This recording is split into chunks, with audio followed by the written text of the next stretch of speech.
আল্লাহ রে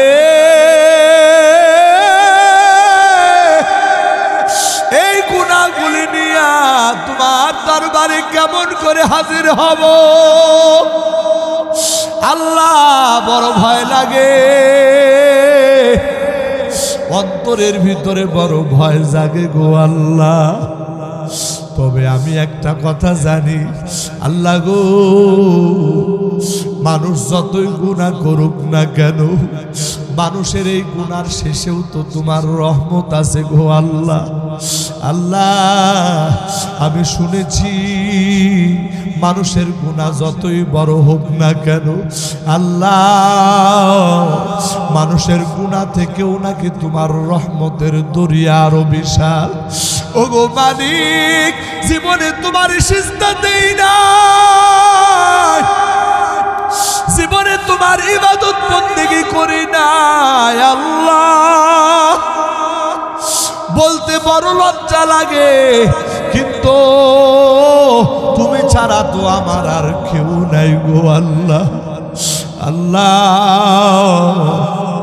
এই নাফরমান বান্দার প্রতি তুমি একটু দয়া করো না এই কথা বলিয়া ওই যুবক ভাইটা কান্নাকাটি করে ওই মা জননী সন্তানের এই বেহাল দশা দেখে মাও কান্নাকাটি করে একটু পরে যুবক মায়ের হাতটা চাপিয়া ধরিয়া মাকে ডাক দিয়া বলে মা আমি তোমারে দুইটা কথা বলবো এক নাম্বার কথা হলো গো মা এই দুনিয়ার থেকে আমার হায়াত যেই কোনো সময় শেষ হয়ে যাবে যেই কোনো সময় আমি হয়তো বা দুনিয়া থেকে বিদায় নিয়ে যাব মা গো মা দুনিয়াতে মানুষ মারা গেলে কোনো মুসলমানের কবরস্থানে দাফন করা হয় ওগো মা আমি মারা যাওয়ার পর আমারে কোনো মুসলমানের কবরে দাফন করিও না আমি যে কত বড় পাপী গো মা আমার পাপের কারণে কবরের মানুষদের আযাব বেড়ে যাবে ওগো মা তোমারে দুইটা ওসিয়ত কইরা যায় এক নাম্বার ওসিয়ত আমার মৃত্যুর পরে তুমি আমারে মুসলমানদের কবরে দাফন করবা না দুই নাম্বার ওসিয়ত ও মা এই দুনিয়ার সবথেকে নিকৃষ্ট প্রাণী হলো কুকুর যদি কুকুর মারা যায় ওই কুকুরের গলা মানুষ রশি লাগাইয়া ওই কুকুরে টানতে টানতে যেমন ময়লার ডাস্টবিনের ভিতরে ফালায় দিয়ে আসে ও গো মা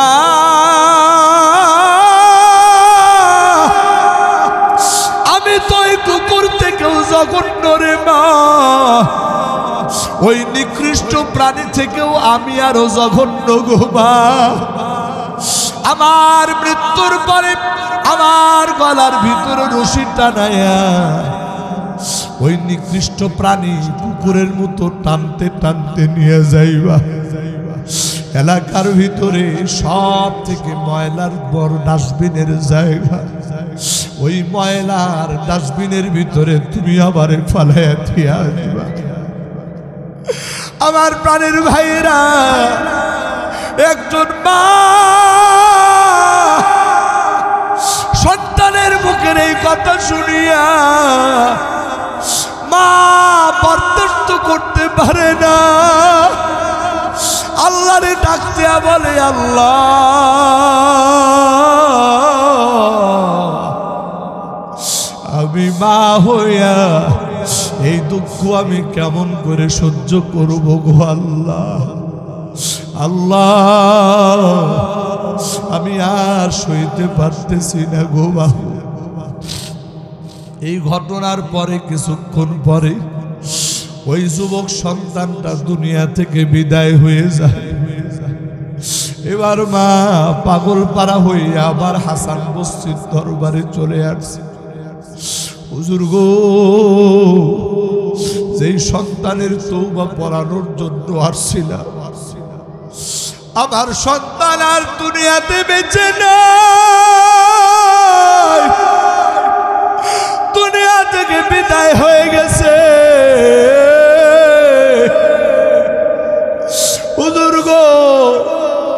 দয়া করিয়া যদি আপনার একটু দয়া হয় আমার সন্তানের জানাজাটা পড়াইবে। হযরত হাসান বসরি ধমক দেয়, বলে তোমার সন্তান জীবনে নামাজ পড়ে নাই, তোমার সন্তান জীবনে কোনোদিন কোনো নেকির কাজ করে নাই, সারা জীবন ভর শুধু মদ পান করেছে, গুনাহ করেছে। আর আমি জামানার হাসান বসরি হইয়া তোমার ওই মদখোর সন্তানের জানাজা পড়াইতে যাব, এটা তুমি ভাবলা কেমন করে? আমার প্রাণের ভাইয়েরা, ওই মা সন্তান যতই খারাপ হোক না কেন, মা তো মা, মায়ের মনের ভিতরে বুঝবানে না রে বন্ধু। ওই মা হতাশ হয়ে আবার বাড়িতে ফিরে আসছে। কি করবে? সন্তানের লাশটা নিয়ে মা বড় বিপদে আছে। ওরে বন্ধু, কিছু সময় পার হইতে না হইতে হযরত হাসান বসরি আলাইহি তার বাড়ির দরজায় হাজির। দরজার সামনে নক করতেছে, ভিতর থেকে আওয়াজ আসলো, কি? বলে আমি হাসান বসরি। এবার ওই মহিলাটা ডাক দেয়া বলে, হুজুর আপনি আমার বাড়িতে, কি ব্যাপার? হযরত হাসান বসরি বলে, তোমারে বিদায় দেওয়ার পর আমি মাত্র কাইলুলা করার জন্য দুপুর বেলা খাওয়ার পর সামান্য সময় বিশ্রাম নেওয়ার জন্য আমার বিছানার সঙ্গে যখন পিঠটা লাগাই দিয়েছি, আমার চোখটা যখন লেগে আসে অবস্থা, এই সময় আমারে আমার মালিকের পক্ষ থেকে আওয়াজ আসতেছে, ও হাসান বলো তো দেখি তুমি আমার কেমন বন্ধু? অথচ তোমার এলাকার ভিতরে আমার একজন বন্ধু মারা গেল, অথচ তুমি নাকি আমার বন্ধু হয়ে বন্ধুর জানাজা পড়াইবা না। হযরত হাসান বসরি বলতেছে, আমি তাড়াতাড়ি লাফায় উঠে গেলাম। কি শুনলাম নিজের কানকেও যেন বিশ্বাস করতে পারি না। হঠাৎ করে মনে হইল তোমার সন্তানটা তো দুনিয়া থেকে বিদায় হয়ে গেছে। আরে আমার আর বুঝতে বাকি নাই আমার আল্লাহ কোন বন্ধুর কথা বলছে। হয়তোবা তোমার সন্তান এমন ভাবে তওবা করেছে, ওই তওবা আমার আল্লাহর দরবারে এমন কবুল হয়ে গেছে, যেই কারণে আমার আল্লাহ গুনাহগারের দফতর থেকে তোমার সন্তানের নাম কাটিয়া আমার আল্লাহর বন্ধুদের কাতারে তোমার সন্তানের নাম উঠায় ফেলেছে। আল্লাহু আকবার, আল্লাহু আকবার। আমার আল্লাহ সর্বপ্রথম যখন মানুষ সৃষ্টি করতে চাইলেন, তখন আমার আল্লাহ বলেন, ওয়াইল ক্বালা রাব্বুকা লিল মালাইকাতি ইন্নী জাইলুন ফিল আরদি খলিফা ক্বালু আতাজআলু ফিহা মান ইউফসিদু ফিহা ওয়া ইয়াসফিকু ونحن نسبح بحمدك ونقدس لك قال إني أعلم ما لا تعلمون।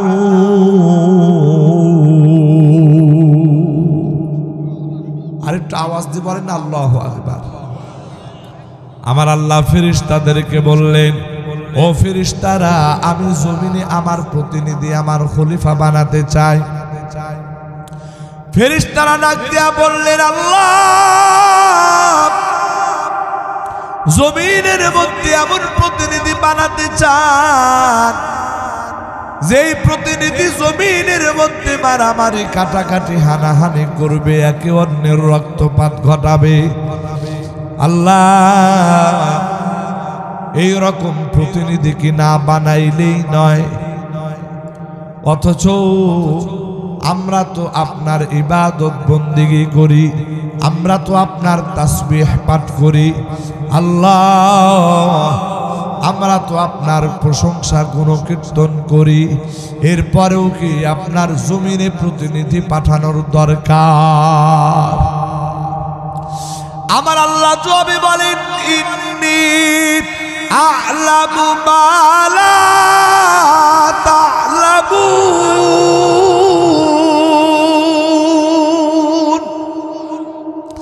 আমার আল্লাহ বলে, ও আমার ফেরেশতারা, এই প্রতিনিধি বানানোর ব্যাপারে আমি আল্লাহ যেটা জানি সেটা তোমরা জানো না। ও বন্ধু, এরপরে আল্লাহ রাব্বুল আলামিন আদম আলাইহিস সালাতু ওয়াস সালামকে সৃষ্টি করলেন, জান্নাতের ভিতরে রাখলেন। জান্নাতের ভিতরে রাখার পর ফেরেশতাদেরকে বললে, দেখেন আমার প্রতিনিধি আমি বানায়া ফেলছি। এই প্রতিনিধি আদমকে যখন ফেরেশতারা দেখে আশ্চর্য হয়ে যায়, এত সুন্দর। ও বন্ধু, ঠিক এমন সময় আমার আল্লাহর নির্দেশনামা চলে আসে। আমার আল্লাহ বলেন, ওয়া ইয কুলনা লিল মালাইকাতি ইসজুদু লি আদম ফাসাজাদু ইল্লা ইবলিস আবা ওয়াস্তাকবারা ওয়া কানা মিনাল কাফিরিন।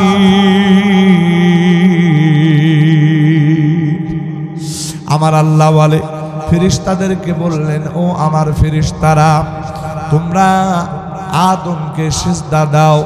ফাসাজাদু, সমস্ত ফেরেশতারা হযরত আদম আলাইহিস সালাতু ওয়াস সালামকে সিজদা করলেন, কিন্তু একজন ব্যতীত, সেই একজনকে আমার আল্লাহ বলতেছেন, ইল্লা ইবলিস, ইবলিস ব্যতীত। এই ইবলিস হযরত আদমকে সিজদা করলো না। আমার আল্লাহ ইবলিসকে জিজ্ঞেস করে, মা মানা আকা আল্লাহ তাসজুদা ইয আমারতুক। ও ইবলিস, আদমকে সিজদা করা থেকে কোন জিনিস তোমাকে বাধা সৃষ্টি করলো? কোন জিনিস তোমাকে আল্লাহর হুকুম মানতে বাধা দিল? আমার প্রাণের ভাইরা, ওই সময় মিস্টার ইবলিস এই রকম ভাবে আল্লাহর দরবারে যুক্তি দেয়, আনা খায়রুম মিনহু খলাকতানি মিন নারিন ওয়া খলাকতাহু মিন তিন। ইবলিস তখন যুক্তি দেয়, আমি আদম থেকে শ্রেষ্ঠ, কেননা আমি আগুনের তৈরি আর আদম হলো মাটির তৈরি। আগুন যেটা, এটা যখন জমিনের মধ্যে জ্বালায়, এই আগুনটা শুধু উপরের দিকে উঠতে থাকে, আর মাটি এটা জমিনের দিকে থেকে যদি উপরের দিকে মারে, কিছু দূর যাওয়ার পরে যতটুকু গতিতে উপরে যায়, এর থেকেও বেশি গতিতে এই মাটিটা আবার নিচে নেমে আসে। তার মানে হলো আগুন এটা তো জ্বালাইলে উপরের দিকে জ্বলে, আর আগুন আর মাটি যেটা, এটা তো নিচের দিকে নামে। এই কারণে আমি আদমকে সিজদা দিতে পারবো না, কেননা আমি তো মাটির তৈরি, আমি তো নূরের তৈরি, আমি তো আগুনের তৈরি। এই কথা বলিয়া মিস্টার ইবলিস আমার আল্লাহর সামনে যুক্তি দেয়। আমার আল্লাহ বলে, ওয়া কানা মিনাল কাফিরিন। আমার আল্লাহ এই যুক্তি দেওয়ার কারণে মিস্টার ইবলিসকে কাফেরদের দলভুক্ত করে দেয়। প্রাণের ভাইয়েরা আমার, বন্ধুরা আমার, ওই মিস্টার ইবলিস আমার আল্লাহর একটা হুকুম না মানার কারণে একটা সিজদা না দেওয়ার কারণে কাফের হয়ে যায়। ওরে বন্ধু, এখন আমি আপনাদের কাছে একটা বিষয় জানতে চাই। আমাদের এলাকার ভিতরে এমন অনেক মুসলমান আছে যেই মুসলমানগুলি সারা বছর নামাজ পড়ে না, শুধুমাত্র দুইটা ঈদের সময় নামাজ পড়ে। এমন মুসলমান আছে সারা বছর নামাজ পড়ে না, শুধু শবে বরাত আর শবে কদরে নামাজ পড়ে। এমন মুসলমান আছে সারা সপ্তাহে নামাজ পড়ে না, শুধু জুমার নামাজ পড়ে। আমার প্রাণের ভাইয়েরা, আমার বন্ধুরা, ওই যে মিস্টার ইবলিস একটা সিজদা না দেওয়ার কারণে কাফের হয়ে গেল। তাহলে মুসলমান সমাজের ভিতরে এমন মুসলমান আছে যারা শুধু বছরে ঈদের নামাজ পড়ে, বছরে শবে বরাত শবে কদরের নামাজ পড়ে, আর সারা বছর নামাজের কোনো খবর নাই। অথচ প্রত্যেকজন মুমিন ইমানদারের জন্য দৈনন্দিন 5 ওয়াক্ত নামাজ ফরজ করা হয়েছে। শুধু তাই নয়, বরং প্রতি রাকাত নামাজের ভিতরে 2টা করে সিজদা। আল্লাহর বান্দা, এবার মনোযোগ দিয়ে কথাগুলি শুনুন। যেই বান্দা শুধুমাত্র বাৎসরিক নামাজ কিছু নামাজ পড়ে আর সারা বছর নামাজ পড়ে না, তার মানে এই বান্দা কত শত শত কত হাজার হাজার সিজদা থেকে বিরত থাকতেছে। ওরে বন্ধু, মিস্টার ইবলিস একটা সিজদা না দেওয়ার কারণে কাফের হয়েছে। তাহলে আমরা এত সিজদা না করার কারণে আল্লাহর আদালতে আমার আপনার পরিণতিটা কি দাঁড়াবে? আমার প্রাণের ভাইরা, আমার বন্ধুরা, আমি আপনাদের কাছে ফতোয়া জানতে চাই না, শুধুমাত্র আপনাদের অনুভূতিটা একটু জাগ্রত করতে চাই। যারা এই রকম সারা বছর নামাজ পড়ে না, ও বন্ধু, আল্লাহর আদালতে সিজদা দেয় না, তারা এই জমিন থেকে কত বড় নাফরমানি করতেছে। ওরে বন্ধু, আমার আল্লাহ তো আমাকে আপনাকে মুসলমান ধরে ঘরে পাঠাইছে। আমি আপনি মুসলমান, শুধু নাম কাওয়াস্তে মুসলমান, আসলে কাজের কাজ আমার আপনার দ্বারা কোনো কিছুই হয় না। এবার বলুন তো দেখি, সারা বছর যারা নামাজ পড়ে না, আল্লাহর এই যে কত সিজদার হুকুম তারা লঙ্ঘন করতেছে, তাদের ইমানের পরিস্থিতিটা কি? আমার নবীজি বলতেছেন আসসালাত। আমার নবীজি বলতেছে, ও দুনিয়ার ইমানদার, নামাজ হলো দ্বীনের খুঁটি। ও বন্ধু, এই নামাজ হলো দ্বীনের খুঁটি। এই জমিনের মধ্যে যেমন আমরা ঘর বানাইতে যাই, ওই ঘর বানাইতে গেলে খুঁটি বানানো দরকার। খুঁটি ছাড়া যেমন ঘর টিকতে পারে না, ঠিক তদ্রূপভাবে মুমিনের ঈমানও নামাজ ছাড়া টিকতে পারে না। একটু আওয়াজ দিয়া কথা বলেন, ঠিক কিনা? আমার প্রাণের ভাইয়েরা, আমার বন্ধুরা, এই জন্য মুমিনের কাতারে নামটা রাখার জন্য অন্তত এতটুকু করা দরকার, দৈনন্দিন 5 ওয়াক্ত নামাজ আমাদের পড়া দরকার। যারা পুরুষ আছে, যারা মসজিদে গিয়া নামাজের জামাতে শামিল হওয়া, আর যারা মহিলা আছে ওয়াক্ত মতো ঘরের মধ্যে নামাজ আদায় করা। এই নামাজ মুমিন ইমানদারের পরিচয় বহন করে। এই নামাজ কাফের আর বেঈমানের ভিতরে চিহ্ন স্বরূপ। আমার প্রাণের ভাইরা, যারা নামাজ পড়ে তারা মুমিন, যারা নামাজ পড়ে না তারা কাফের। আমার বন্ধুরা, এই বিষয়টা এই জন্য মাথার ভিতরে ঢুকাইতে হবে। আল্লাহর বান্দা, এই ময়দানের ভিতরে যত মুসলমান আছো, একজন মুসলমান যদি আজকে নামাজ না পড়িয়া, নামাজ না পড়ুয়া একজন মুসলমান যদি এই জায়গার ভিতরে যদি এমন প্রতিজ্ঞা করে নেয়, না রে না, আজকের পর থেকে নিয়ে জীবনে আর 1 ওয়াক্ত নামাজ ছাড়ব না, আল্লাহর কসম, এই রকম প্রতিজ্ঞা করার সাথে সাথে আমার আল্লাহ ওই মুমিন বান্দার জন্য এই মাহফিল কবুল করে নেবে। একটু আওয়াজ দিয়া জোরে জোরে বলেন, কথা ঠিক কিনা? আমার প্রাণের ভাইয়েরা, আমার বন্ধুরা, আমি এই দিকে যাব না রে ভাই, আমি আমার আলোচনার মূল পয়েন্টের দিকে যেতে চাই। আমার আল্লাহ যখন জমিনে প্রতিনিধি বানাতে চাইলেন, ফেরেশতারা তখন অমত করল। ফেরেশতাদের অমতেও আমার আল্লাহ হযরত আদমকে সৃষ্টি করলেন। আদম সৃষ্টি করার পর যে ফেরেশতারা এই প্রতিনিধির ব্যাপারে অমত করেছিল, অমত প্রকাশ করেছিল, ওই ফেরেশতাদেরকে আমার আল্লাহ আদমকে সিজদা করার কথা বললেন। ওই সমস্ত ফেরেশতারা আদমকে সিজদা করলেন। আমার প্রাণের ভাইরা, এই সিজদা করার দ্বারা আল্লাহ পাক রব্বুল আলামিন মানুষের মর্যাদাকে বাড়াইয়া দিলেন। একটু আওয়াজ দিয়া জোরে জোরে বলেন সুবহানাল্লাহ। প্রাণের ভাইয়েরা আমার, এরপরে দ্বিতীয় পর্যায়ে আমার আল্লাহ পবিত্র কুরআনুল কারীমের মধ্যে বলতেছেন, লাকাদ খালাকনাল ইনসানা ফি আহসানি তাকওয়িম। আমার আল্লাহ বলতেছে, আমি মানুষকে সব থেকে সুন্দর গঠন দিয়া, সব থেকে সুন্দর আকৃতি দিয়া আমি আল্লাহ মানুষকে সৃষ্টি করেছি। ওরে বন্ধু, একটু মানুষের চেহারার দিকে তাকায় দেখেন না, কত সুন্দরভাবে, কত নিখুঁতভাবে আমার আল্লাহ মানুষ সৃষ্টি করেছে। আমার প্রাণের ভাইয়েরা, আমার বন্ধুরা, অথচ এই জমিনের মধ্যে যখন আমরা ছোট থেকে ছোট কোনো জিনিস বানাই, ওই জিনিসের ব্যাপারে আমার আপনার মাথার ভিতরে কত পরিকল্পনা ঢুকায়, ওই জিনিসটার ব্যাপারে কত নমুনা আমরা দেখি। আরে কিন্তু আমার আল্লাহ এই যে আমাকে আপনাকে সৃষ্টি করেছেন, কোনো একটা জায়গায় কোনো নমুনা আমার আল্লাহ দেখায় নাই। আমার আল্লাহ কোনো প্রকার নমুনা দেখা ছাড়া আমাকে আপনাকে সৃষ্টি করলেন। সৃষ্টি করার পর আমার আল্লাহ প্রশ্ন করলেন, বান্দা, এই যে আমি সৃষ্টি করলাম, দেখো তো কোথাও কোনো ত্রুটি আছে নাকি?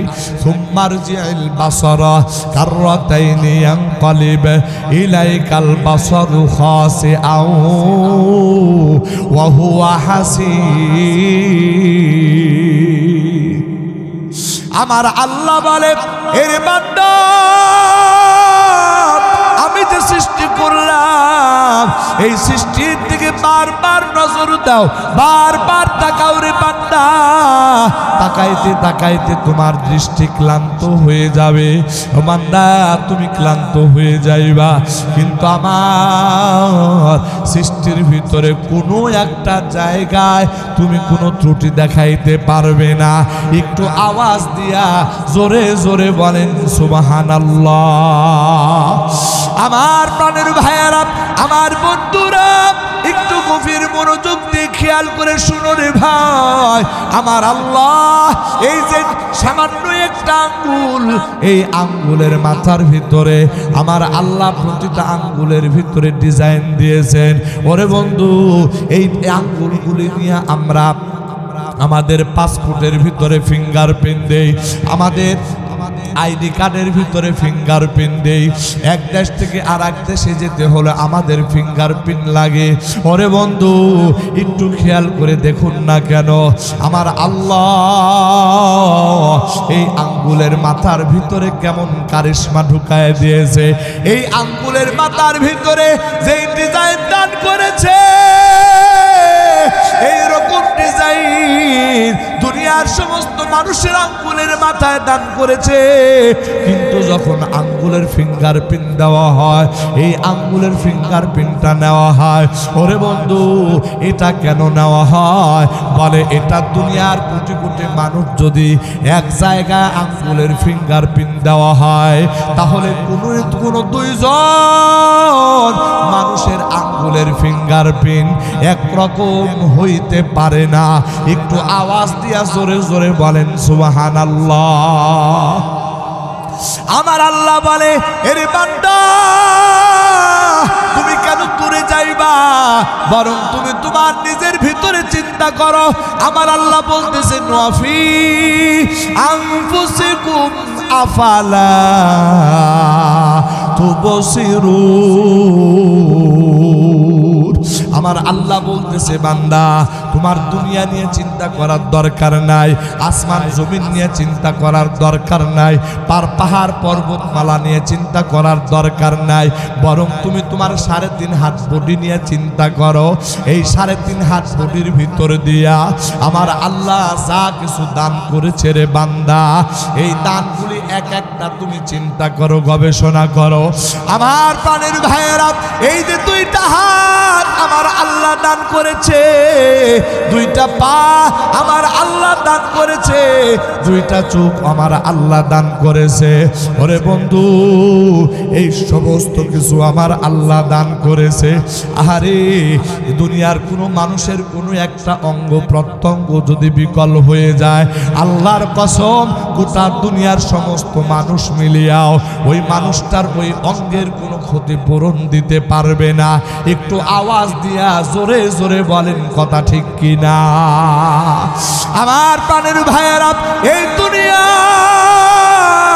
এত উন্নত হয়ে গেছে, এই দুনিয়া জ্ঞান বিজ্ঞানে এত দূর আগায় গিয়েছে, কিন্তু আজও পর্যন্ত মানুষের দেহের মধ্যে যত অঙ্গ প্রত্যঙ্গ আছে, এই অঙ্গ প্রত্যঙ্গের মতো বিকল্প কোনো কিছু তারা বানাইতে পারে নাই। শুধু তাই নয়, কিয়ামত পর্যন্ত এটা সম্ভব হবে না। একটু আওয়াজ দেয়া কথা বলেন ঠিক কিনা? আমার প্রাণের ভাইয়েরা, আমার বন্ধুরা, আমার আল্লাহ এত নিকটভাবে সৃষ্টি করার পরেও এরপরেও দুনিয়াতে একদল নাস্তিক আছে আমার আল্লাহর সৃষ্টিতে ভুল ধরতে চায়। ওরে বন্ধু, অনেক আগের জামানার একটা ছোট্ট ঘটনা। এক লোক নাস্তিক ছিল, আল্লাহর বিশ্বাস করত না, এই জন্য কথায় কথায় মুসলমানদের সঙ্গে তার তর্ক হইতো। বলে তোমার আল্লাহ আছে, তার দলিল কি? এই রকম বহু রকম কথাবার্তারা বলতো। আমি আমার আলোচনা লম্বা করতে চাই না, এই জন্য সংক্ষিপ্ত কথা বলতে চাই। আমার প্রাণের ভাইয়েরা, ওই আল্লাহর বান্দা নিজে নিজেই অনেক সময় অনেক বিষয় চিন্তা করত। আল্লাহর বান্দা একদিন দুপুর বেলা খাবার দাবার খাওয়ার পরে বাড়ির পাশে একটা বট গাছ, এই বট গাছের নিচে একটু ছায়াদার জায়গা আছে, এই ছায়াদার জায়গার ভিতরে আল্লাহর বান্দা আরাম করতে যাবে।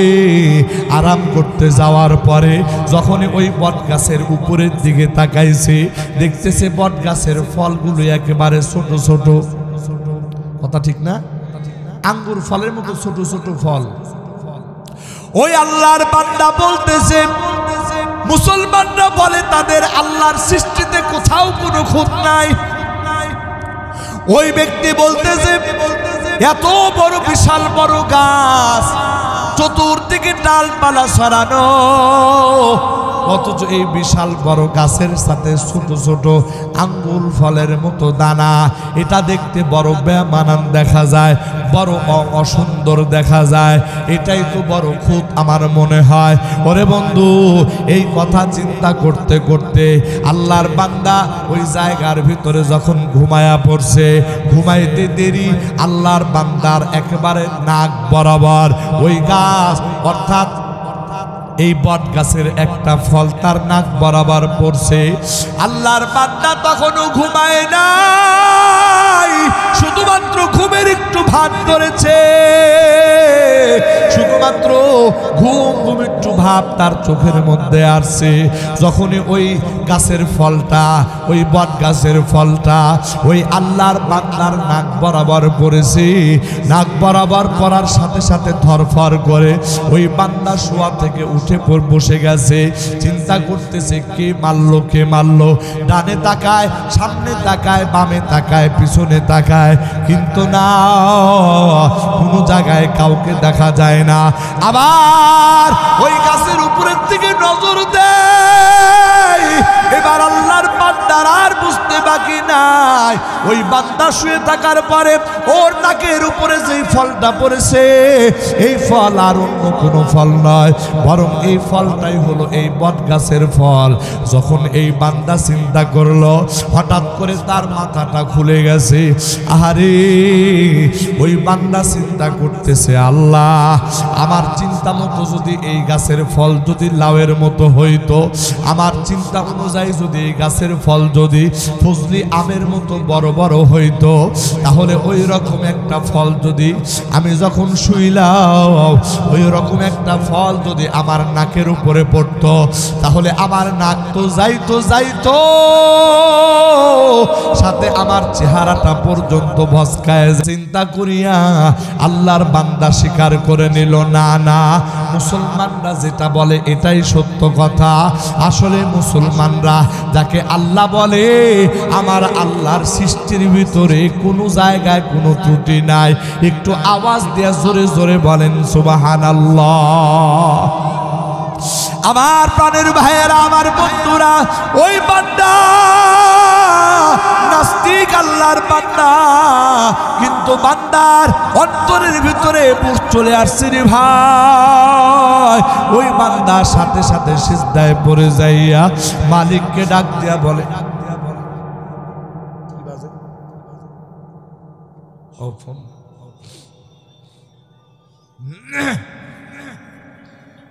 ওই বান্দা সিজদার ভিতরে পড়িয়া আল্লাহকে ডাক দেয়া বলে, আল্লাহ আসলে তুমি যেমন সৃষ্টি করেছো এটাই যথার্থ, এটাই সুন্দর। আমি বান্দা যেমন চিন্তা করেছি এটা সুন্দর না। আল্লাহ এতদিন আমার বুঝতে ভুল ছিল, আল্লাহ বুঝতে আমার দেরি হয়ে গেছে। আমি আমার জীবনে বড় নাফরমানি করে ফেলেছি, আর নাফরমান থাকতে চাই না। আমি আপনার গোলাম হয়ে যেতে চাই। এই কথা বলিয়া আল্লাহর বান্দা আর দেরি না করিয়া কালিমা পড়ে নেয়, লা ইলাহা ইল্লাল্লাহ, লা ইলাহা ইল্লাল্লাহ, লা ইলাহা ইল্লাল্লাহ, লা ইলাহা। আমার প্রাণের ভাইয়েরা, ওই বান্দা আর দেরি করে না। ওই বান্দা তাড়াতাড়ি কালিমা পড়ে মুসলমান হয়ে যায়। এই জন্য আমার আল্লাহ বলতেছে, ওয়াফি আনফুসিকুম আফালা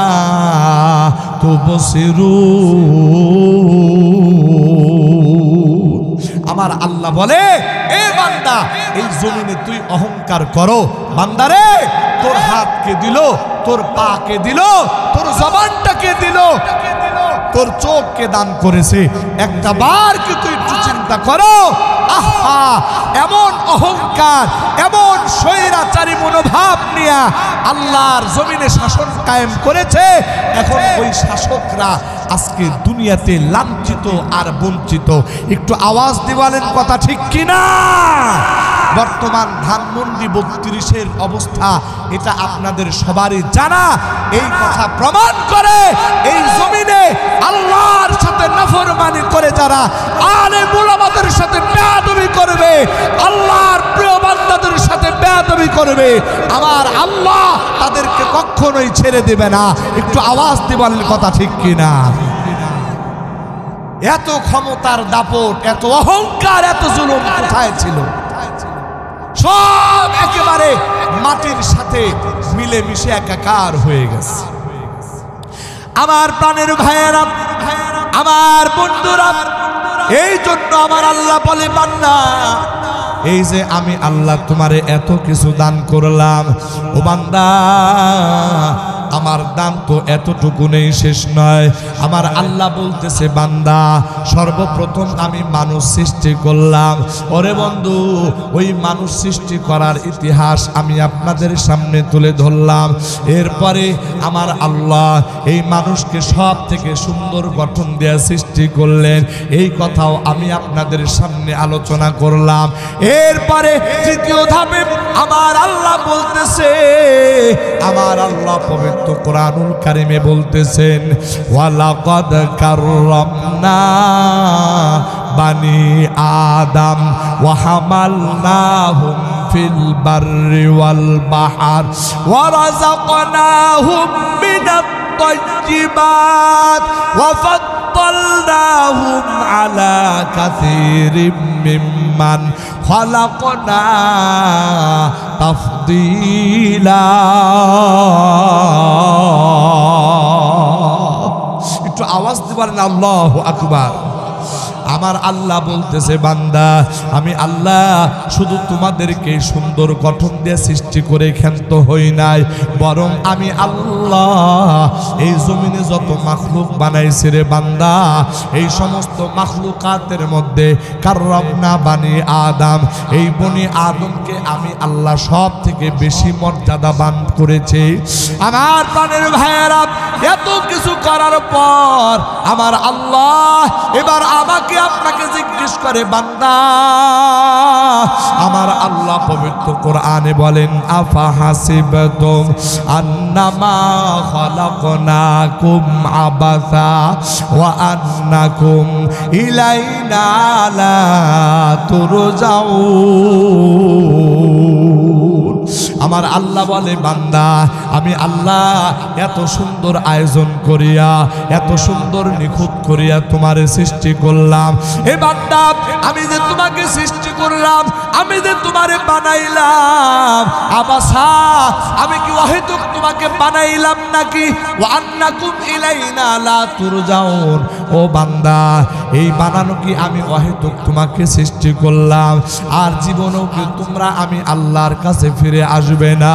ওরে বন্ধু, এই প্রশ্নের জবাবে আমার আল্লাহ ভিন্ন আয়াতে এই প্রশ্নের জবাব আমার আল্লাহ নিজেই দিতেছেন মিনহা খালাকনাকুম ওয়া ফিহা নুঈদুকুম ওয়া মিনহা নুখরিজুকুম তারাতান উখরা।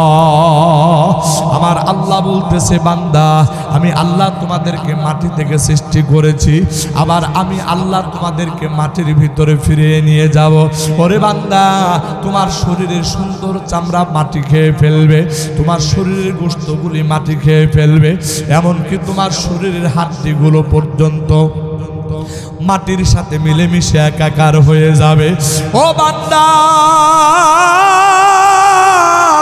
এইরকম পরিস্থিতি হওয়ার পর আমি আল্লাহ পুনরায় আবার ওই মাটি থেকে তোমাদেরকে জীবিত অবস্থায় আমি আল্লাহ আমার দরবারে উদ্ধার করব, আমার দরবারে তোমাকে হাজির করব। ওরে বন্ধু আমি আর আপনি প্রশ্ন করতে পারি আল্লাহ আপনার দরবারে আপনি হাজির করবেন কেন? কি কারণ? আমার আল্লাহ এই প্রশ্নের জবাবে আমার আল্লাহ পবিত্র কোরআনুল কারীমে সূরাতুল মুলকের ভিতরে বলেন আল্লাযী খালাকাল মাউতা ওয়াল হায়াতা লিয়াবলুয়াকুম আইয়ুকুম আহসানু আমালা ওয়া হুয়াল আজিজুল গফুর। আমার আল্লাহ বলতেছে বান্দা আমি আল্লাহ হায়াত আর মৌত সৃষ্টি করলাম কেন রে বান্দা? আমি আল্লাহ তোমাদেরকে পরীক্ষা করার জন্য যে তোমরা কোন কোন বান্দা ভালো ভালো আমল করো। আমার প্রাণের ভাইয়েরা, আমার বন্ধুরা, এই আয়াত কারিমা থেকে আমার আল্লাহ এই কথাই বুঝাইতে চান ও বান্দা আমি আল্লাহ তোমাকে 30 বছর 40 50 80 বছরের হায়াত দান করলাম। ও বান্দা এই হায়াত শেষ হয়ে যাওয়ার পর ও বান্দা তোমরা আমি আল্লাহর দরবারে হাজির হইয়া যাইবা। ওরে বন্ধু আল্লাহর দরবারে যখন হাজির হয়ে যাব আমার আল্লাহ তখন আমাকে আপনাকে প্রশ্ন করবে 5টা। এই 5টা প্রশ্নের ভিতরে 1 নাম্বার প্রশ্ন হবে আন উমরিহি ফিমা আফনা। এ বান্দা তোমার 30 40 50 80 বছর 100 বছর হায়াত দান করেছিলাম। এ বান্দা ওই হায়াতে জিন্দেগীর ভিতরে তুমি কি কি আমল করেছো? তোমার মূল্যবান সময়টা তুমি কোন কোন কাজে ব্যয় করেছ। এ বান্দা আমার দরবারে হিসাব দিয়ে যাও। ওরে বন্ধু, ওই দিন আল্লাহর আদালতে হিসাব দেওয়ার জন্য আমি আর আপনি কতটুকুন প্রস্তুত আছি, এই বিষয়টা একটু চিন্তা ভাবনা করা দরকার। আমার প্রাণের ভাইরা, আমার বন্ধুরা, আল্লাহর আদালতে যেদিন দাঁড়ায় যাব রে, ওই দিন আমার আপনার আমল নামাগুলি সব প্রকাশ হয়ে যাবে। দেখা যাবে ওই আমল নামার ভিতরে নামাজ নাই, দেখা যাবে ওই আমল নামার ভিতরে রমজান মাসের রোজা নাই, ওই আমল নামার ভিতরে জিকির নাই, ওই আমল নামার ভিতরে কোরআন তিলাওয়াত নাই। আমার প্রাণের ভাইরা, আমার বন্ধুরা, ওই আমল নামার ভিতরে নেকি নাই, শুধু গুনার গুনাহ। আল্লাহর বান্দা, ওই আমল নামা যেদিন আল্লাহর দরবারে প্রকাশ হয়ে যাবে, আরে ওই দিন তো লজ্জায় মাথা নত হয়ে যাবে রে ভাই।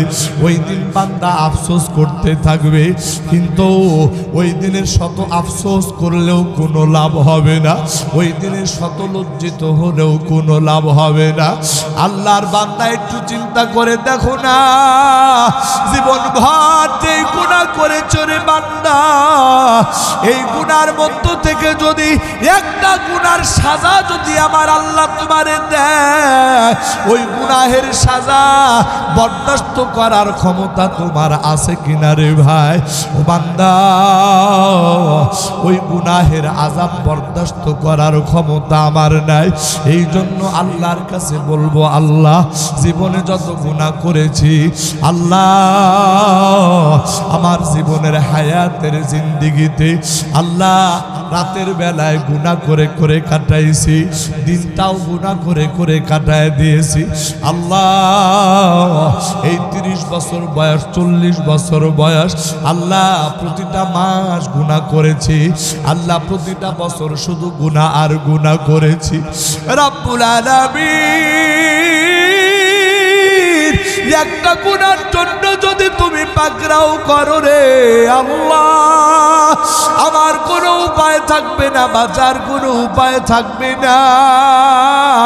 এই কথা যদি বান্দা আল্লাহর কাছে বলে গুনার জন্য অনুতপ্ত হয়, আমার আল্লাহ পবিত্র কোরআনে কারীমের মধ্যে বলেন, কুল ইয়া ইবাদিয়াল্লাযীনা আসরাফু আলা আনফুসিহিম লা তাকনাতু মির রাহমাতিল্লাহ ইন্নাল্লাহা ইয়াগফিরুয যুনুবা জামিআ ইন্নাহু হুয়াল গফুরুর রহিম।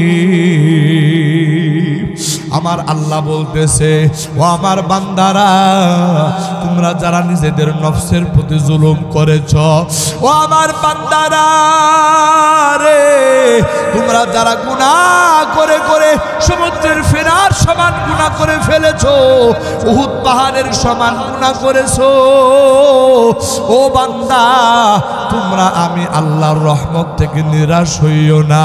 শুধুমাত্র গুনাহের জন্য অনুতপ্ত হইয়া আমি আল্লাহর দিকে ফিরে আসো রে বান্দা। আমি আল্লাহ কথা দিলাম তোর জীবনের তামাম গুনাহ খাতা মাফ করে দিব। একটু জবান খুলে আওয়াজ দিয়া জোরে জোরে বলেন সুবহানাল্লাহ। আমার প্রাণের ভাইয়েরা, আমার বন্ধুরা, আমার আল্লাহ কেমন গুনাহ মাফ করনেওয়ালা। জমানার বিখ্যাত বুজুর্গ হযরত হাসান বসরি রহমাতুল্লাহি আলাইহির জামানার একটা ঘটনা। ওরে বন্ধু, হযরত হাসান বসরি রহমাতুল্লাহি আলাই, তার দরবারে একজন মহিলা আসা যাওয়া করত, বিধবা মহিলা, তার স্বামী দুনিয়াতে নাই, একটা মাত্র সন্তান। এই মহিলাটা হযরত হাসান বসরির দরবারে এসে মহিলাদের সাথে তালিমে বসে বসে হাদিস শিক্ষা করতে। আমার প্রাণের ভাইরা, আমার বন্ধুরা, ওই মহিলার একটা মাত্র মাত্র সন্তান ছিল রে ভাই, ওই সন্তান বড় আদরের সন্তান ছিল। ওই একটা সন্তানের মুখের দিকে তাকাইয়া ওই মা নিজের যৌবন কালটা কাটায় দিয়েছে, দ্বিতীয় কোনো স্বামী গ্রহণ করে নাই। ওরে বন্ধু, এই রকম মা তার সন্তানকে লালন পালন করে, কিন্তু ঘটনাক্রমে এই সন্তানটা বেলাইন হয়ে যায়। খারাপ সঙ্গে পড়িয়া এই সন্তানটা আস্তে আস্তে বেলাইন হয়ে যায়, আস্তে আস্তে মাদকের জগতে চলে যায়, খারাপ বন্ধুদের পাল্লায় পড়ে খারাপ কাজের মধ্যে লিপ্ত হয়ে যায়। আমার প্রাণের ভাইয়েরা, এই সন্তান বেশি বয়স হবে না, মাত্র 20 থেকে 22 বছর বয়স, একেবারে টকবগে যুবক, টকবগে যুবক। যখন এই রকম খারাপ বন্ধুদের পাল্লায় পড়িয়া জীবনটা নষ্ট হয়ে যায়, হঠাৎ করে ওই সন্তানটা অসুস্থ হয়ে পড়ে। মা সন্তানের জন্য বড় পেরেশান, অস্থির।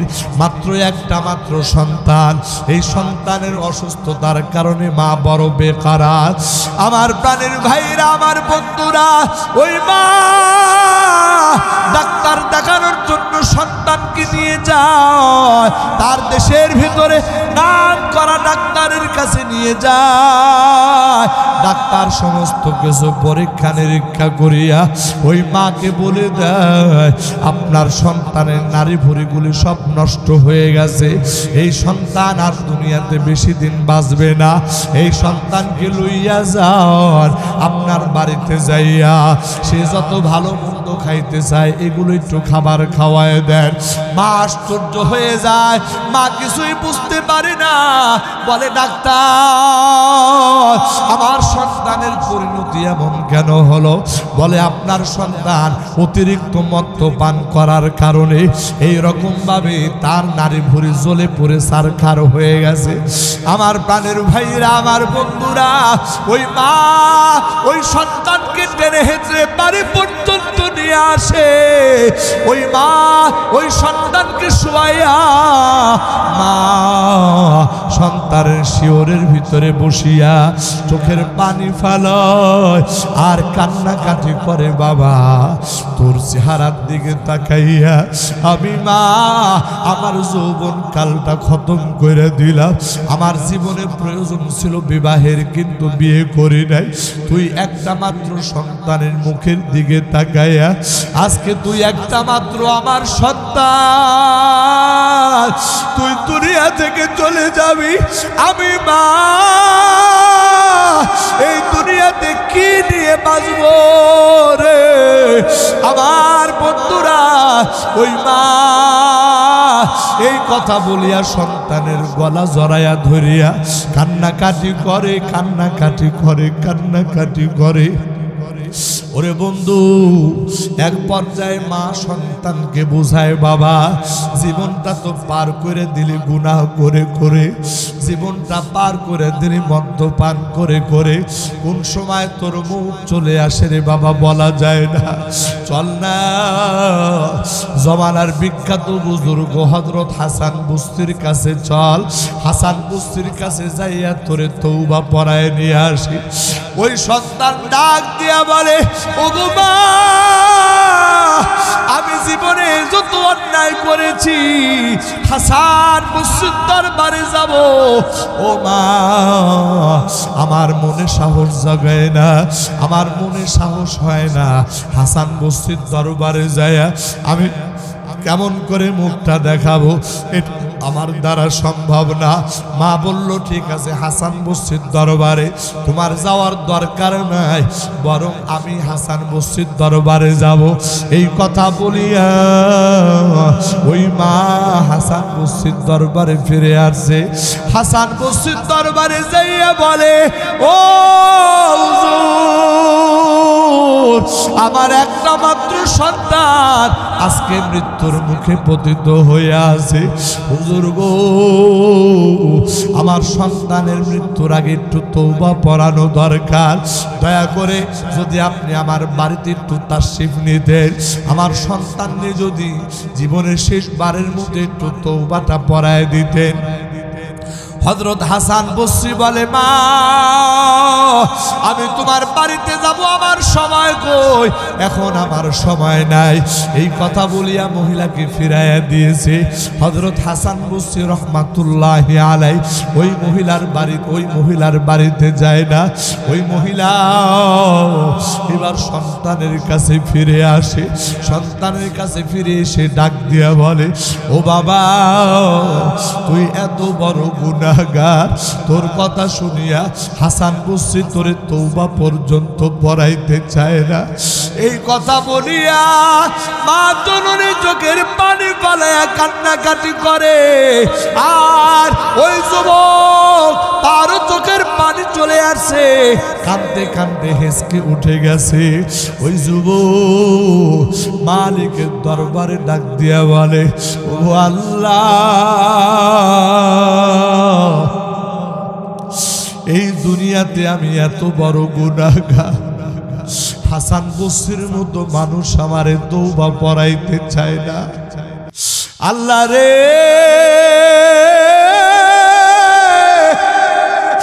এই গুনাহগুলি নিয়া তোমার দরবারে কেমন করে হাজির হব আল্লাহ, বড় ভয় লাগে, অন্তরের ভিতরে বড় ভয় জাগে গো আল্লাহ। তবে আমি একটা কথা জানি আল্লাহ গো, মানুষ যতই গুনাহ করুক না কেন, মানুষের এই গুনার শেষেও তো তোমার রহমত আছে গো আল্লাহ।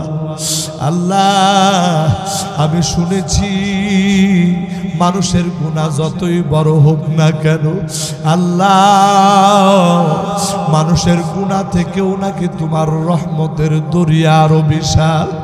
ও গো মালিক, জীবনে তোমার সিজদা দেই না, জীবনে তোমার ইবাদত বন্দেগি করি না আল্লাহ, বলতে বড় লজ্জা লাগে, কিন্তু তুমি ছাড়া তো আমার আর কেউ নাই গো আল্লাহ। আল্লাহ, এই নাফরমান বান্দার প্রতি তুমি একটু দয়া করো না। এই কথা বলিয়া ওই যুবক ভাইটা কান্নাকাটি করে। ওই মা জননী সন্তানের এই বেহাল দশা দেখে মাও কান্নাকাটি করে।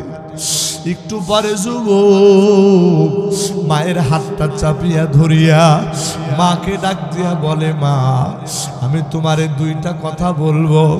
এক নাম্বার কথা হলো গো মা, এই দুনিয়ার থেকে আমার হায়াত যেই কোনো সময় শেষ হয়ে যাবে, যেই কোনো সময় আমি হয়তো বা দুনিয়া থেকে বিদায় নিয়ে যাব। মা গো মা,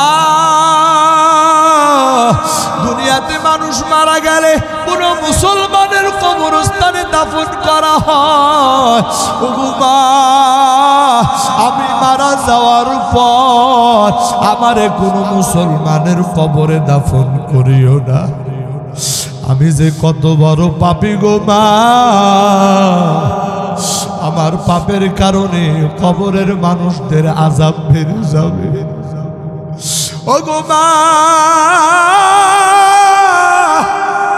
তোমারে দুইটা ওসিয়ত কইরা যায়। এক নাম্বার ওসিয়ত, আমার মৃত্যুর পরে তুমি আমারে মুসলমানদের কবরে দাফন করবা না। দুই নাম্বার ওসিয়ত, ও মা, এই দুনিয়ার সব থেকে নিকৃষ্ট প্রাণী হলো কুকুর। যদি কুকুর মারা যায়, ওই কুকুরের গলা মানুষ রশি লাগাইয়া ওই কুকুরে টানতে টানতে যেমন ময়লার ডাস্টবিনের ভিতরে ফালায় দিয়ে আসে। ও গো মা,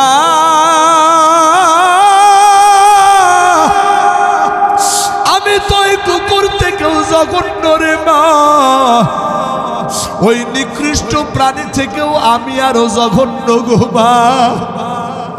আমার মৃত্যুর পরে আমার গলার ভিতরে রশি টানায়া ওই নিকৃষ্ট প্রাণী কুকুরের মতো টানতে টানতে নিয়ে যাইবা। এলাকার ভিতরে সব থেকে ময়লার বড় ডাস্টবিনের জায়গা, ওই ময়লার ডাস্টবিনের ভিতরে তুমি আবার ফালাইয়া দিয়া দিবা। আমার প্রাণের ভাইরা, একজন মা সন্তানের মুখের এই কথা শুনিয়া মা বরদাস্ত করতে পারে না, আল্লাহরে ডাকতে বলে, আল্লাহ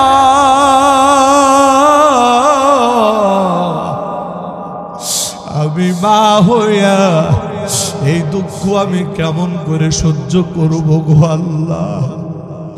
আল্লাহ আমি আর সইতে পারতেছি না গো বাবু। এই ঘটনার পরে কিছুক্ষণ পরে ওই যুবক সন্তানটা দুনিয়া থেকে বিদায় হয়ে যায়। এবার মা পাগল পারা হইয়া আবার হাসান বস্তির দরবারে চলে আসছে। হুজুর গো, যেই সন্তানের তওবা পড়ানোর জন্য আসছিলাম, আমার সন্তান আর দুনিয়াতে বেঁচে নাই, দুনিয়া থেকে বিদায় হয়ে গেছে। হুজুর গো, দয়া করিয়া যদি আপনার একটু দয়া হয় আমার সন্তানের জানাজাটা পড়াইবে। হযরত হাসান বসরি ধমক দেয়, বলে তোমার সন্তান জীবনে নামাজ পড়ে নাই, তোমার সন্তান জীবনে কোনোদিন কোনো নেকির কাজ করে নাই, সারা জীবন ভর শুধু মদ পান করেছে, গুনাহ করেছে। আর আমি জামানার হাসান বসরি হইয়া তোমার ওই মদখোর সন্তানের জানাজা পড়াইতে যাব, এটা তুমি ভাবলা কেমন করে? আমার প্রাণের ভাইরা, ওই মা সন্তান যতই খারাপ হোক না কেন, মা তো মা, মায়ের মনের ভিতরে বুঝবানে না রে বন্ধু। ওই মা হতাশ হয়ে আবার বাড়িতে ফিরে আসছে। কি করবে? সন্তানের লাশটা নিয়ে মা বড় বিপদে আছে। ওরে বন্ধু, কিছু সময় পার হইতে না হইতে হযরত হাসান বসরি আলাইহি তার বাড়ির দরজায় হাজির। দরজার সামনে নক করতেছে, ভিতর থেকে আওয়াজ আসলো, কি? বলে আমি হাসান বসরি। এবার ওই মহিলাটা ডাক দেয়া বলে, হুজুর আপনি আমার বাড়িতে, কি ব্যাপার? হযরত হাসান বসরি বলে, তোমারে বিদায় দেওয়ার পর আমি মাত্র কাইলুলা করার জন্য দুপুর বেলা খাওয়ার পর সামান্য সময় বিশ্রাম নেওয়ার জন্য আমার বিছানার সঙ্গে যখন পিঠটা লাগাই দিয়েছি, আমার চোখটা যখন লেগে আসে অবস্থা, এই সময় আমারে আমার মালিকের পক্ষ থেকে আওয়াজ আসতেছে, ও হাসান বলো তো দেখি তুমি আমার কেমন বন্ধু? অথচ তোমার এলাকার ভিতরে আমার একজন বন্ধু মারা গেল, অথচ তুমি নাকি আমার বন্ধু হয়ে বন্ধুর জানাজা পড়াইবা না। হযরতে হাসান বসরি বলতেছে, আমি তাড়াতাড়ি লাফায় উঠে গেলাম, কি শুনলাম নিজের কানকেও যেন বিশ্বাস করতে পারি না। হঠাৎ করে মনে হইল তোমার সন্তানটা তো দুনিয়া থেকে বিদায় হয়ে গেছে। আরে আমার আর বুঝতে বাকি নাই আমার আল্লাহ কোন বন্ধুর কথা বলছে। হয়তোবা তোমার সন্তান এমন ভাবে তওবা করেছে, ওই তওবা আমার আল্লাহর দরবারে এমন কবুল হয়ে গেছে, যেই কারণে আমার আল্লাহ গুনাহগারের দফতর থেকে তোমার সন্তানের নাম কাটিয়া আমার আল্লাহর বন্ধুদের কাতারে তোমার সন্তানের নাম উঠায় ফেলেছে। আল্লাহু আকবার, আল্লাহু আকবার। আমার প্রাণের ভাইয়েরা, আমার বন্ধুরা, দেখেন তওবা কেমন একটা বিষয়। আল্লাহর বন্ধু, আল্লাহর বান্দা নাফরমান, জীবন ভর নাফরমানি করার পরে শেষ জীবনে আল্লাহর বান্দা যখন 2 ফোঁটা চোখের পানি ফালায়া মালিককে ডাক দিয়া বলছে, রে মালিক, তুমি ছাড়া তো বাঁচার কোনো রাস্তা নাই, সকলেরই দরজা হইতে আল্লাহ ফিরিয়া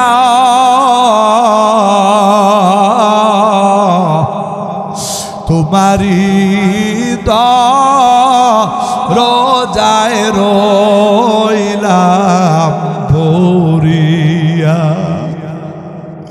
তুমি যদি মাফ না করো আল্লাহ বান্দারে, বলো তোমার বান্দা যাবে কার কাছে? আদর করিয়া মানুষ আল্লাহ বানায়া, আদর করিয়া মানুষ আল্লাহ বানায়া, কেমনে দিবা জাহান্নামে ফেলিয়া, কেমনে দিবা জাহান্নামে ফেলিয়া। আমার আগলা পূর্ব পাড়ার মুসলমান ভাইয়েরা, আমি অদম গুনাহগার, আপনাদের মাঝে কথাগুলি এই জন্য বললাম, আল্লাহর বান্দারে, আল্লাহর বান্দা, এই জমানায় আমরা তো গুনাহ করতে করতে করতে করতে জীবনটা বরবাদ করে ফেলেছি। এমন কোনো বান্দা নাই যেই বান্দা এই কথা বলতে পারে আমার জীবনে কোনো গুনাহ নাই। আমার প্রাণের ভাইয়েরা, আমার বন্ধুরা, এই গুনাহ লইয়া আল্লাহর আদালতে কেমন করে হাজির হইবা? আল্লাহর বান্দা অন্তরের ভিতরে কি ভয় জাগে না? আল্লাহর দরবারে কেমন করে যাইবা একটু কি চিন্তা লাগে না? একটু কি টেনশন লাগে না? আমার প্রাণের ভাইয়েরা, এই জন্য আমি আপনাদের কাছে হাত জোর করে অনুরোধ করি, আল্লাহর বান্দা, আর কিছু সময় পরে মাহফিল শেষ হয়ে যাবে, দোয়া হয়ে যাবে, বাড়িতে চলে যাব। আজকে আপনাদের সঙ্গে দেখা হলো, আর জীবনে কোনোদিন দেখা হবে কিনা, আর জীবনে কোনোদিন কথাগুলো বলতে পারবো কিনা?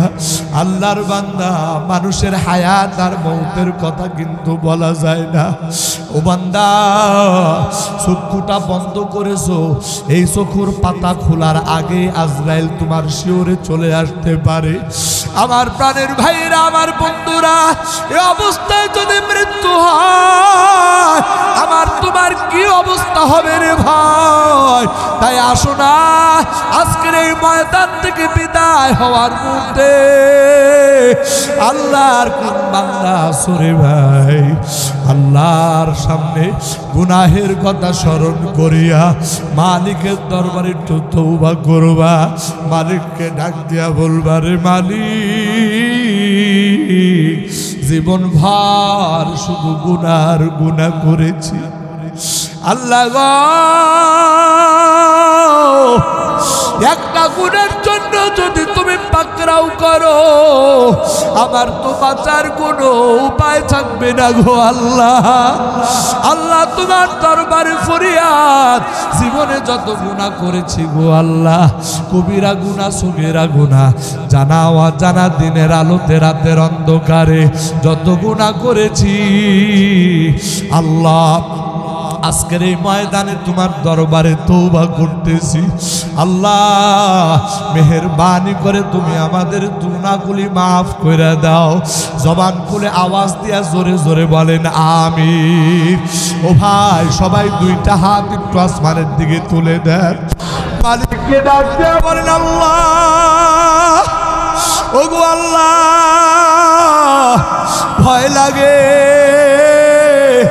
এই অবস্থায় যদি মউত হয়ে যায় তোমার দরবারে কেমন করে মুখ দেখাবো আল্লাহ এই দুনিয়া থেকে বিদায়ের আগে তওবা করতেছি আল্লাহ দয়া করে মায়া করে আমাদের জীবনের গুনাহগুলি মাফ করে দাও হে আল্লাহ যত গুনাহ করেছি গুনাহগুলির দিকে না তাকাইয়া তোমার রহমান রহিম নামগুলির দিকে তাকাইয়া জীবনের তামাম গুনাহ খাতাগুলি মাফ করে দাও আল্লাহ আজকের পর থেকে নিয়ে যতদিন দুনিয়াতে বাঁচব জীবনে আর এক ওয়াক্ত নামাজ ছাড়ব না জীবনে আর কোনোদিন মিথ্যা কথা বলবো না জীবনে আর কোনোদিন তোমার নাফরমানি করব না কোনো মানুষের প্রতি আর জুলুম করব না ওগো আল্লাহ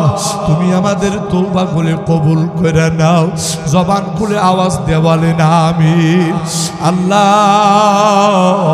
জীবনে কতবার তওবা করেছি আবার ভঙ্গ করেছি আল্লাহ তোমার দরবারে ফরিয়াদ গো আল্লাহ আল্লাহ এই তওবাগুলির উপরে আমাদেরকে মৃত্যুর আগ পর্যন্ত অটল থাকার তৌফিক দান করে দাও জবান খুলিয়া আওয়াজ দিয়া জোরে জোরে বলেন আমিন আমার ভাই দুইটা হাত নামান আমার পর্দার আড়ালে আমার মা বোনেরা আমি আমার মা বোনদের উদ্দেশ্যে বলতে চাই মাগো সামনে তো রমজান মাস আসতেছে আল্লাহর নবী বলেছেন এই দুনিয়ার নারীদেরকে আল্লাহর রাসূল চারটা আমলের কথা বলেছেন এই চারটা আমল নিয়ে যদি কোনো নারী যদি আল্লাহর দরবারে হাজিরা দেয় আমার আল্লাহ ওই নারীর জন্য জান্নাতের ৮ দরজা খুলে দিবে এক নাম্বার আমল ৫ ওয়াক্ত নামাজ আদায় করবা সময় মতো আদায় করবা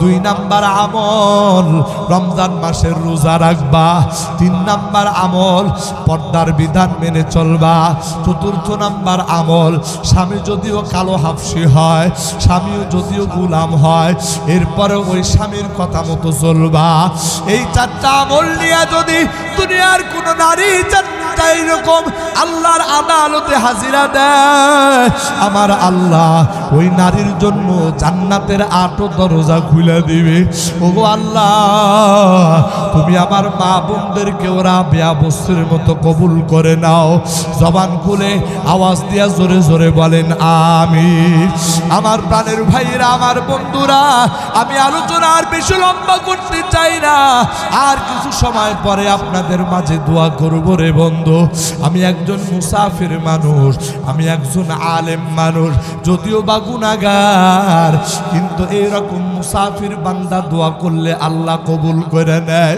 এইরকম আল্লাহওয়ালা বুজুর্গ বান্দারা পাশে বসা আছে এই বুজুর্গরা যদি আমিন বলে দোয়া কবুল হয়ে যাবে আরে এই জায়গায় কত মাদ্রাসার ছাত্ররা আছে নিষ্পাপ মাসুম বেগুনাহ ওই ছাত্ররা দোয়া করলে আল্লাহর দরবারে দোয়া কবুল হয়ে যাবে কত সাদা দাড়িওয়ালা মুরব্বিরা আছে রে ভাই ওই মুরব্বিরা যদি আল্লাহর কাছে দোয়া করে আমার আল্লাহ দোয়া কবুল করে নিবে।